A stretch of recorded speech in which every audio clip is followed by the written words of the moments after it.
का आत्मसमर्पण होने जा रहा है और एक साथ 25 नक्सली आज आत्मसमर्पण करेंगे। इससे पहले ऑपरेशन बुलबुल में 12 नक्सलियों ने सरेंडर किया था, जिसके बाद आज ऑपरेशन नवजीवन के तहत 25 नक्सलियों का आत्मसमर्पण होने वाला है। इनमें 7 इनामी नक्सली भी शामिल हैं, जिन पर 28 लाख के इनाम घोषित हैं। आत्मसमर्पण में 9 महिला नक्सली भी शामिल हैं, जिनमें 2 पर इनाम घोषित किए गए हैं। तो आपको इस वक्त की ये बड़ी खबर बता रहे हैं, जहां झारखंड के इतिहास में आज का दिन सबसे बड़ा होने वाला है। नक्सलियों का आत्मसमर्पण आज होने जा रहा है। एक साथ 25 नक्सली आज आत्मसमर्पण करने वाले हैं। इससे पहले आपको बता दें कि ऑपरेशन बुलबुल में 12 नक्सलियों ने सरेंडर किया था और आज नवजीवन के तहत 25 नक्सलियों का आत्मसमर्पण होगा। ऑपरेशन नई दिशा के तहत झारखंड में खासतौर से कहा जाए तो नक्सल मुक्त बनाने की कवायद तेज हो चली है और इसी सिलसिले में आज नक्सलियों का एक बड़ा आत्मसमर्पण होने जा रहा है। बता दें कि झारखंड पुलिस मुख्यालय में ये आत्मसमर्पण जो प्रोग्राम है वो यहाँ पर किया जाएगा, जिसमें कि 25 माओवादी जो कुख्यात नक्सली हैं उनके द्वारा ये आत्मसमर्पण किया जाएगा। इनके साथ में अत्याधुनिक हथियार भी हैं, जिसमें कि LMG, इंसास और SLR जैसे हथियार शामिल हैं। इस पूरे कवायद में 9 महिला नक्सली भी शामिल हैं। बता दें कि इसे लेकर आज कार्यक्रम होना है और उसे लेकर ये जो तैयारियां हैं वो भी आप देख सकते हैं पुलिस मुख्यालय में की जा रही है। खासतौर से अगर बात करें तो झारखंड का अब एकमात्र जिला ही जो है वो नक्सल प्रभावित बच गया है और ऐसे में जो प्रयास किए जा रहे हैं वो कहीं ना कहीं काबिल तारीफ है। रांची से न्यूज़ 18 के लिए ओम प्रकाश। देखिए, खूंटी से इस वक्त की आपको एक बड़ी खबर बताते हैं, जहां वेतन मद में घोटाला मामला सामने आया है। SIRB में अवैध निकासी का मामला सामने आया। 22,69,000 रुपए से ज्यादा अवैध की निकासी हुई है। 2019 से 2021 तक 28 बार की गई है अवैध निकासी, तो 6 बार वेतन मद में से की गई है। ये देखिए अवैध निकासी, 2 बार यात्रा मद में की गई है निकासी और अकाउंट अजीत कुमार सिंह फरार हैं। अकाउंटेंट हैं ये जो कि फरार हैं। तो खूंटी से आपको ये इस वक्त की बड़ी खबर बता रहे हैं। वेतन मद में घोटाले का ये पूरा मामला सामने आया है। SIRB में अवैध निकासी का ये पूरा मामला सामने आया, जिसमें कि 22,69,000 रुपए से ज्यादा अवैध निकासी की गई है। 2019 से 2021 की अगर हम बात कर लेते हैं तो 28 बार ये अवैध निकासी का पूरा मामला सामने आया है और 26 बार वेतन मद से भी अवैध निकासी की गई है। हमारे साथ ज्यादा जानकारी के साथ न्यूज़ 18 संवाददाता ओम प्रकाश जुड़ चुके हैं। ओम प्रकाश, ये रिश्वतखोरी का मामला है, आखिर किस शिकायत के आधार पर ये सामने आया, क्या जानकारी?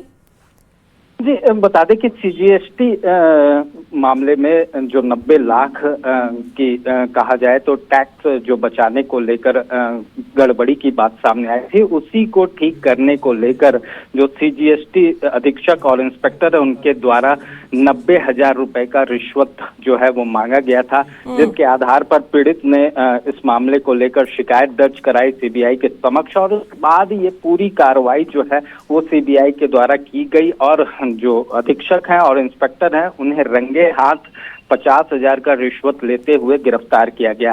बता दें कि इस पूरे मामले को लेकर उनके कार्यालय और आवास में भी छापेमारी की गई और वहां से भी कई अहम दस्तावेज और कई अहम जानकारियां जो है वो CBI को मिली हैं, जिसके आधार पर आगे की जांच जो है वो की जा रही है। अब इस पूरे मामले में आरोपियों को धनबाद के न्यायालय के समक्ष प्रस्तुत किया जाएगा। ठीक है, आप ओम प्रकाश आप हमारे साथ जुड़े रहिए। इस बीच एक और बड़ी खबर आ रही है, दर्शकों को ये बड़ी खबर बताते हैं। रांची से इस वक्त की आपको एक बड़ी खबर बताए, CBI की टीम की गिरिडीह में दबिश हुई है।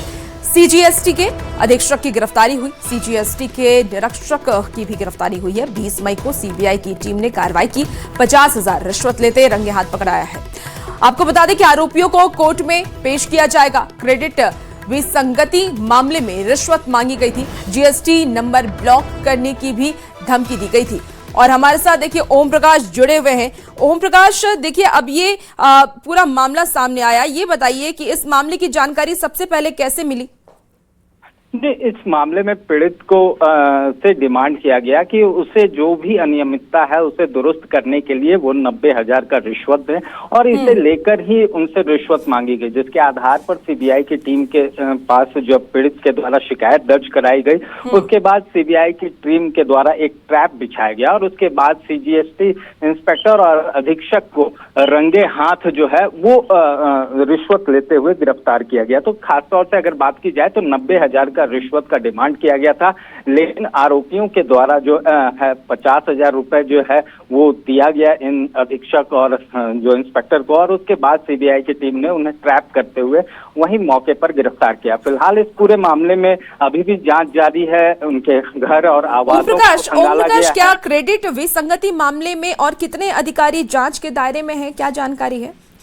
जी, फिलहाल इस मामले में ये दो जो पदाधिकारी हैं वो ही जांच के दायरे में हैं। हालांकि इनसे पूछताछ के बाद कई अहम जानकारियां जो है वो मिलने की उम्मीद है, जिसके बाद इस पूरे मामले में अग्रतर कार्रवाई की जाएगी। क्या ये 50,000 की रिश्वत तक ही सीमित है या इसके पीछे कोई बड़ा नेटवर्क है? कुछ खुलासे हुए हैं? जी बिल्कुल, अगर कहा जाए तो सरकार के राजस्व को चूना लगाने के लेकर और खासतौर से अगर कहा जाए तो व्यापारियों को लाभ दिलाने को लेकर एक पूरा सिंडिकेट जो है वो कार्य कर रहा है। ये बातें हैं अक्सर समय समय पर आती रहती हैं सामने, और कहीं ना कहीं इससे न सिर्फ राज्य सरकार बल्कि केंद्र की सरकार को भी चूना लगता है।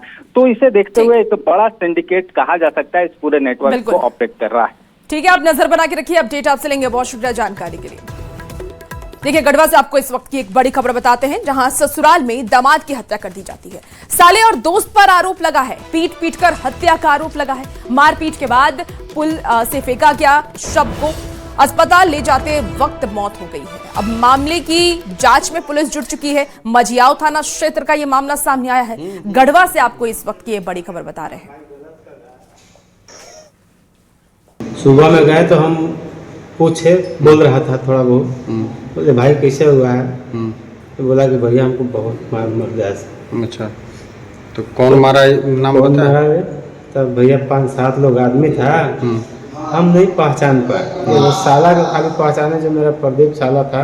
अच्छा, बाकी के लोग नहीं पहचान पाए। तो प्रदीप के पिताजी का नाम क्या है? प्रदीप के पिताजी के रामचंद्र चौधरी। अच्छा, रांची से आपको बड़ी खबर बताए, जहां मैदान में लेटे व्यक्ति पर चढ़ाई है गाड़ी, तो हादसे में व्यक्ति गंभीर रूप से घायल हुआ है। आरोपी गाड़ी को छोड़कर के फरार हो गया। घायल को अस्पताल में फिलहाल भर्ती कराया गया है। पुलिस ने गाड़ी को जब्त कर लिया है। रांची के धुरवा थाना क्षेत्र का यह मामला सामने आया है। रांची से आपको इस वक्त की एक बड़ी खबर बता रहे हैं, जहां मैदान में लेटे व्यक्ति पर गाड़ी चढ़ाई गई और काफी गंभीर यह मामला है। हादसे में व्यक्ति गंभीर रूप से घायल हो चुका है। हालांकि जो आरोपी है वो गाड़ी छोड़कर के फरार हो गया। देखिए, चतरा पुलिस ने अफीम तस्करी के एक बड़े नेटवर्क का भंडाफोड़ किया है। पुलिस ने झारखंड बिहार सीमा पर एक तस्कर को गिरफ्तार किया है। तस्कर के पास से करीब 17 लाख रुपए के अवैध अफीम भी बरामद हुई है और यह अफीम झारखंड से बिहार के रास्ते दिल्ली भेजी जा रही थी। दरअसल आपको बता दें कि गोसाईडीह के पास वाहन चेकिंग अभियान चलाया जा रहा था और इस दौरान एक सवारी टेम्पू से उतर करके भाग रहे युवक को पुलिस ने खदेड़ कर पकड़ा। आरोपी बैग से अफीम, 2 मोबाइल और नगद राशि भी बरामद हुई है। अंतर्राष्ट्रीय बाजार में इस अफीम की कीमत करीब 17 लाख रुपए बताई जा रही है। टेम्पो पे एक लड़का आता हुआ दिखा, जो कि पुलिस को देखकर भागने लगा और उसको पकड़ने पर उसके कंधे के पिट्ठू बैग से ये अफीम बरामद हुआ है, जो कि जिसका कुल वजन 2 किलो 900 ग्राम है, जो कि कमर्शियल क्वांटिटी में आता है। साथ ही 2 मोबाइल और 1200 रुपये भी बरामद हुए हैं। अपने बारे में बताया कि वो एक कैरियर है जिसको कि ये सामान दिल्ली ले जाकर डिलीवरी करना था और दिल्ली जिस आदमी को देना था उसके बारे में उसका डिटेल इसको दिल्ली जाने के बाद में उसके नंबर पे मैसेज आता और जिस व्यक्ति ने, अपराधी ने इसको ये अफीम पहुंचाने का जिम्मा दिया था, जो मेन सप्लायर है यहाँ का, उसका भी नाम इसके अपराध स्वीकारोक्ति में आ गया है और उस पर भी हम लोग लगातार पकड़ने के लिए हम लोग की कार्रवाई और छापेमारी हम लोग जारी करते हैं। देखिए, जमशेदपुर के उलिटी ओपी पुलिस ने एक आरोपी को हथियार के साथ गिरफ्तार कर लिया है। आपको बता दें कि शंको साई लक्ष्मण घाट पर गिरफ्तार आरोपी का नाम विश्वजीत उर्फ रॉकी है। पूछताछ में पुलिस को यह भी जानकारी मिली है कि इलाके में वर्चस्व फैलाने के लिए बिहार के बक्सर से 30,000 रुपए में हथियार खरीदा गया था। पूछताछ के बाद आरोपी ने आरोपी को पुलिस ने जेल भेज दिया है। तो आपको जमशेदपुर से ये खबर बता रहे हैं। की गई, पता किया गया कि क्या नाम है उसका नाम है विश्वजीत सिंह उर्फ रॉकी। और ये विश्वजीत सिंह उर्फ रॉकी जो है ये पूर्व में भी इसका आपराधिक इतिहास रहा है। इस पे 2025 में 2 कांड पंजीकृत किए गए हैं जो कि दोनों ही आर्म्स एक्ट के मामले हैं। और पूछताछ पर पता चला कि इसके द्वारा इस पिस्टल का इस्तेमाल, जो देसी पिस्टल है उसका इस्तेमाल इसके द्वारा रंगदारी या फिर धमकी देने में किया जाना था। चलिए खबर अब आपको जमशेदपुर से बताते हैं, जहां जुगसलाई क्षेत्र में दुकान में फायरिंग करने वाले गैंग का पुलिस ने खुलासा कर दिया है। गोलीकांड में शामिल 6 आरोपियों को गिरफ्तार कर जेल भेज दिया गया और इनके पास से 4 पिस्तौल और 4 मोबाइल, इसके साथ ही 1 कार बरामद किया गया है। बता दें आपको कि 15 मई को जुगसलाई थाना क्षेत्र में आरोपियों ने कपड़े की दुकान में फायरिंग की घटना को अंजाम दिया था और इसी मामले पर पुलिस ने कार्रवाई करते हुए पिस्टल भी आरोपियों के तरफ से बरामद किया है। जो जानकारी सामने आ रही है, 4 पिस्टल आरोपियों के पास से बरामद किया गया। और आपको बता दें कि इस हमले में दुकानदार बाल बाल बच गया है। घटना को अंजाम देने के बाद आरोपी मौके से फरार हो गए थे। 6 लोगों की कुल मिलाकर इस मामले में अब तक गिरफ्तारी हुई है और इनके पास से जो सामान बरामद हुए हैं उनमें 4 अवैध देसी पिस्टल है, 5 जिंदा गोलियां हैं, 1 खोखा, 3 खाली मैगजीन। जो गाड़ी जो इस्तेमाल हुई थी उस घटना में उसको भी बरामद कर लिया गया है। तो साइबर अपराध का गढ़ माने जाने वाले जामताड़ा में पुलिस ने ठगों पर शिकंजा कस लिया है। तकनीकी निगरानी और ताबड़तोड़ छापेमारी के जरिए बीते 3.5 वर्षों में रिकॉर्ड 706 साइबर अपराधियों को गिरफ्तार कर जेल भेज दिया गया और इस बड़ी कार्रवाई में पुलिस ने 75 लाख रुपए कैश, 2109 मोबाइल फोन और 2500 सिम कार्ड बरामद किए हैं। एसपी ने साफ चेतावनी ये दी है कि अपराधियों की संपत्ति भी जब्त की जाएगी। साथ ही उन्होंने जनता से अपील ये की है कि किसी भी अनजान कॉल या लिंक पर अपनी बैंकिंग की जो जानकारी है वो भूल कर भी शेयर ना करें, यानी कि बैंक डिटेल आप ना शेयर करें। कर्मियों पर लगातार जामताड़ा की पुलिस कार्रवाई कर रही है। इसी क्रम में जनवरी 2026 से लेकर अब तक कुल 27 मामले दर्ज किए गए, जिसमें 63 प्राथमिकी अभियुक्तों को जेल भेजा गया है। इसी प्रकार वर्ष 2023 से लेकर अब तक कुल जो है हमारे यहाँ 156 मामले दर्ज हुए, जिसमें 706 अभियुक्तों को गिरफ्तार करके जेल भेजा गया है। इनके पास से अब तक 2109 मोबाइल, लगभग 3500 सिम, 400 के आसपास ATM कार्ड और लगभग 75 लाख रुपए से अधिक की नकद इनके पास से बरामद किया गया है। अब देखिए, गुमला में एक भीषण सड़क हादसा हो गया है जिसमें कि 3 युवकों की मौके पर ही मौत हो गई।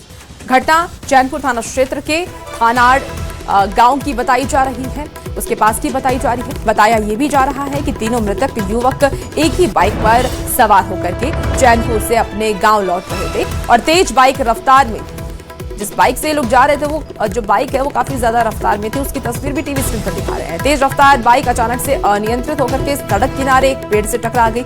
टक्कर इतनी ज्यादा जबरदस्त थी कि तीनों युवकों ने मौके पर ही दम तोड़ दिया और हादसे की सूचना मिलते ही पुलिस मौके पर पहुंची और शव को कब्जे में ले लिया। मामले की छानबीन में फिलहाल पुलिस जुट चुकी है। तो इस वक्त की आपको ये बड़ी खबर गुमला से बता रहे हैं, जहां सड़क हादसा हुआ।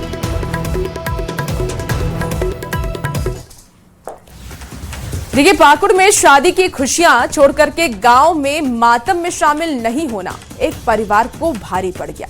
गांव में पंचायती हुई, जिसके बाद परिवार का बिटहाला यानी कि सामाजिक बहिष्कार कर दिया गया। पीड़ित परिवार ने पुलिस प्रशासन से इंसाफ की गुहार भी लगाई है।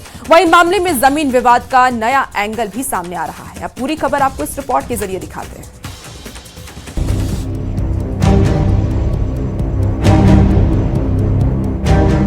क्या किसी परिवार का इसलिए सामाजिक बहिष्कार हो सकता है कि घर में शादी का माहौल छोड़कर गांव में किसी की मौत पर अंतिम संस्कार में शामिल ना हो पाए? लेकिन ये सच है। पाकुड़ के सुंदर पहाड़ी में फैली खामोशी, घरों के बंद दरवाजे और अपनी फरियाद लेकर प्रशासन के पास पहुंचे लोग इसकी पुष्टि कर रहे हैं। सुंदर पहाड़ी गांव में आदिवासी परिवार का बिटलाहा किया गया। गांव के पंचायत के फरमान पर परिवार का हुक्का पानी बंद कर दिया गया, काम करने से रोक दिया गया और 2 लाख का जुर्माना भी लगा दिया गया। हम लोग बिजी थे एक आदमी गांव में मर गया था। हम लोग को जानकारी भी नहीं था, इस जानकारी के भी नहीं दिया इन लोग और फाइन कर रहा है। मामला था ज़मीन का, थोड़ा मामला था, इसके लिए उस तरफ खींचता है उन लोग। आपको बताते हैं ये पूरा मामला क्या है। 12 मई को चुड़का टुडू के बेटे की शादी थी। पूरा परिवार शादी की तैयारियों में व्यस्त था। इस दौरान गांव के एक व्यक्ति की मौत हो गई, जिसका अंतिम संस्कार 13 मई को कर दिया गया। परिवार पर आरोप है कि उसने अंतिम संस्कार में शामिल होने की अनदेखी की। 16 और 17 मई को गांव में पंचायत बुलाई गई, जिसमें चुड़का टुडू से जुड़े 15 परिवारों का सामाजिक बहिष्कार का फरमान जारी कर दिया गया। 2 लाख का जुर्माना भी लगाया गया और 40 बीघा जमीन पर कब्जे की धमकी दी गई। पूरे मामले पर अब दूसरा पक्ष भी सामने आया। गांव के मुखिया ने सामाजिक बहिष्कार के फरमान से इनकार करते हुए जमीन विवाद का मामला बताया, साथ ही समझौते की भी बात कही है। सरासर झूठा आरोप है, ये नहीं है। हल्का फुल्का जमीन विवाद था, उसी वगैरह में सब है। ये गलत है, बहिष्कार जो बोल रहे हैं लोग सरासर गलत आरोप लगाया प्रधान पर। प्रशासन से शिकायत के बाद पुलिस की टीम अलर्ट मोड में है। एसपी ने पूरे मामले की जांच के लिए स्पेशल टीम का गठन किया और जांच के बाद कानूनी कार्रवाई की बात कही। लेकिन इस बार जमीन विवाद का एंगल पूरे मामले को नया मोड़ दे रहा है। अब जांच के बाद क्या कुछ सच्चाई सामने आती है, इस पर सबकी नजर टिकी है। न्यूज़ 18 के लिए पाकुड़ से नीतीश कुमार की रिपोर्ट। अब देखिए, पाकुड़ में मेदिनी नगर शहर की तीसरी आंख बंद है। दरअसल चप्पे चप्पे की निगरानी रखने वाला 113 सीसीटीवी कैमरे फरवरी महीने से ही ठप है। पुलिस कंट्रोल रूम के डिस्प्ले में दिखने वाला इमेज डार्क हो गया है। पुलिस कंट्रोल रूम से कनेक्टेड कैमरे से पूरे शहर पर नजर रखी जा रही थी और कई घटनाओं का जो खुलासा भी हुआ वो सीसीटीवी से ही हुआ था। डीएमएफटी फंड से शहर में करोड़ों की लागत से कैमरे लगाए गए थे, जिसके मेंटेनेंस का ठेका स्टार एलईडी रांची को दिया गया था। अब कैमरा बंद होने से क्राइम कंट्रोल में पुलिस को परेशानी हो रही है। इस पूरी खबर पर ज्यादा जानकारी दे रहे हैं न्यूज़ 18 संवाददाता नीलकमल। मौजूद हूं पलामू पुलिस का सीसीटीवी कंट्रोल रूम में और मैं यहां दिखाने की कोशिश करूंगा कि क्या हालात है। ये पलामू पुलिस का सीसीटीवी कंट्रोल रूम है और यहां पे देख सकते हैं कि यहीं से पूरा मॉनिटरिंग किया जाता है। यहाँ पे पुलिस, महिला पुलिस के पदाधिकारी भी यहाँ पे मौजूद है और 24 घंटे यहाँ से निगरानी रखी जाती थी। मगर फिलहाल आप देख सकते हैं कि यहाँ पे जो ये कैमरे शहर के लगे हुए हैं वो कैमरे अभी बंद पड़े हैं। इसके पीछे है कि जो नगर निगम की कंपनी जो थी स्टार एलईडी कंपनी, उनको मेंटेनेंस का ठेका मिला हुआ था, लेकिन फरवरी माह से वो खत्म हो चुका है, जिसकी वजह से सारे कैमरे बंद है। और आप देख सकते हैं कि यहाँ पे एक भी यूनिट काम नहीं कर रहा है। सिर्फ 3 यूनिट कैमरा काम कर रहा है, जो कि समाहरणालय का अपना सीसीटीवी कैमरा है। पहले 113 इमेज दिखता था, अभी मात्र 3 दिख रहा है। जो समाहरणालय गेट के मुख्य गेट का मात्र 3 बचा है। जानकारी नहीं मिल पाता है। नहीं, हमेशा कोई न कोई दिखने आते हैं फुटेज, लेकिन हम लोग के पास कैमरा नहीं चल रहा, अवेलेबल नहीं है, तो हम लोग कुछ नहीं दिखा पाते हैं। लोग आते हैं जानकारी मिलने? जी, हमेशा आते हैं। जानकारी नहीं मिल पाता? नहीं मिल पाता। जिसमें अभी कितना काम कर रहा है? बाकी सब बंद है? बाकी सब बंद है। कब से ये? अप्रैल से। अप्रैल से अभी दिक्कत हो रही है, जानकारी नहीं है। निगम द्वारा इस पे संज्ञान नहीं लिया जा रहा है कि पुनः एक बार जिस कंपनी को यह कॉन्ट्रैक्ट मिला था उसके माध्यम से ये कैमरे को फिर से चालू कराया जाए। इससे पुलिस के पदाधिकारियों को भी परेशानी हो रही है, क्योंकि जब ये कैमरे लगे थे तो शहर के चप्पे चप्पे की निगरानी आसानी से पुलिस रख रही थी। नीलकमल, न्यूज़ 18 पलामू। चलिए, खबर अब आपको जमशेदपुर से बताते हैं, जहां के सोनारी के रहने वाले कनकराज ने वेट लिफ्टिंग में गोल्ड और सिल्वर मेडल जीतकर शहर का नाम रोशन कर दिया। देखिए, कनक ने चेन्नई में आयोजित 15वीं all India junior sub junior power lifting में गोल्ड मेडल हासिल किया है। थाना प्रभारी ने खिलाड़ी को थाने में सम्मानित भी किया, ताकि आगे चल करके हौसला और ज्यादा उनका बुलंद हो सके। चेन्नई में 15th all India junior sub junior power lifting championship का आयोजन हुआ था, जिसमें 242 किलोग्राम 18 वर्ष आयु वर्ग में ये शामिल हुए, जबकि इनका उम्र अभी 16 ही वर्ष हो रहा है, लेकिन 18 वर्ष आयु वर्ग में ये शामिल हुए। और 3 इवेंट में इन्होंने, एक में गोल्ड और 2 में सिल्वर मेडल हासिल किया है और हमारे जमशेदपुर का नाम रोशन किया। हम इनको उनके उज्जवल भविष्य की कामना करते हैं। 28 प्लेयर थे मेरे कैटेगरी में, अब सबने अपना अपना बेस्ट दिया। मुझे ओवरऑल में सेकंड लगा प्लेस और गोल्ड लगा, और स्क्वाट में मेरे को सिल्वर लगा, डेडलिफ्ट में मुझे गोल्ड लगा। सोनारी के लिए गर्व का बात है जो अनक, जो आज हमारे सोनारी के युवा जिस तरह से नशे की ओर बढ़ रहे थे, आज उस बीच अनक ने ये साबित करके दिखाया कि आप नशा को छोड़कर आप वेट लिफ्टिंग कर सकते हैं, काफ़ी स्पोर्ट्स में जा सकते हैं और भी काफ़ी स्टडी कर सकते हैं। हमारे झारखंड के युवाओं को इन्होंने एक दिशा दिखाया है कि आप इस तरह से भी आगे बढ़ सकते हैं। चलिए, वक्त तो चला एक बेहद ही छोटे से